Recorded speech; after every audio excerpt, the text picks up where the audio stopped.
अस्सलामु अलैकुम वरहमतुल्लाहि वबरकातुहू। उम्मीद है नाज़रीन किराम आप खैरियत से होंगे। नाज़रीन किराम, कुरान करीम के या सिपारे के या इसी तरीके से मुक़द्दस किताबों के जो औराक बोसीदा हो जाते हैं, उनको क्या करना चाहिए? इसलिए कि बहुत सारे हज़रात कहते हैं कि उनको दफना देना चाहिए। बहुत सौ का ये कहना होता है कि उनको किसी दरिया में बहा देना चाहिए।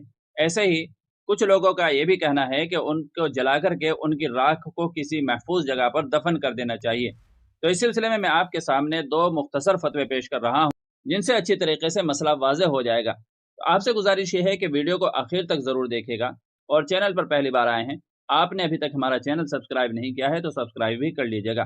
चलिए, पहले मैं आपके सामने जामिया उलूम इस्लामिया का फतवा पेश कर रहा हूँ। जामिया से किसी ने सवाल पूछा, हालिया दिनों में सोशल मीडिया पर एक पैगाम बारहा पढ़ने को मिला कि कुरानी औराक को दरिया में ना बहाएं और ज़मीन में दफन कर दें।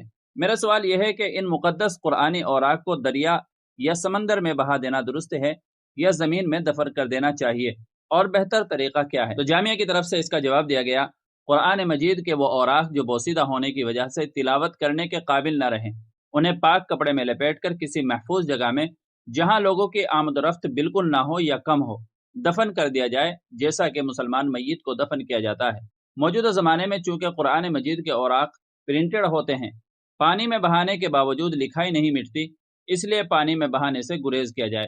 अगर दफनाने की कोई सूरत ना हो और पानी में बहाना हो, तो उसकी बेहतर सूरत, जो कि फतावा रहीमिया में लिखी है, यह है कि कुरानी बोसीदा औराक के साथ कोई वजनी शे बांध दी जाए और उसे बहते हुए गहरे पानी में या कुएं की तह में एहतराम के साथ पहुंचा दिया जाए।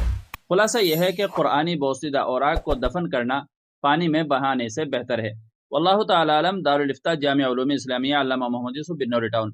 अब देख लेते हैं दारुल उलूम देवबंद का इस सिलसिले में क्या फतवा है।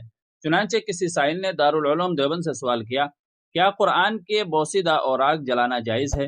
दारुल उलूम देवबंद की तरफ से जवाब दिया गया, आप अपनी स्क्रीन पर भी मुलाहजा फरमा सकते हैं। बिस्मिल्लाहिर्रहमानिर्रहीम। अगर कुरान शरीफ के औराक बोसीदा हो जाएं, तो उनको किसी कपड़े में लपेट कर दफन कर देना अफजल है। इसी तरह उन्हें लपेट कर बहते पानी में भी डालने की गुंजाइश है, अलबत्ता जब तक उन औराक पर हरूफ बाकी हों, जलाना नहीं चाहिए। इमाम मोहम्मद ने जलाने को मना किया है। वल्लाहु ताला अलम। दारुल इफ्ता दारुल उलूम देवबंद। तो नाज़रीन इकराम, दोनों फतवों को सुनने के बाद आप अच्छी तरह मसले को समझ गए होंगे। वीडियो अच्छी लगी है तो लाइक और शेयर ज़रूर कर दीजिएगा, और चैनल पर पहली बार आए हों तो सब्सक्राइब भी कर लीजिएगा।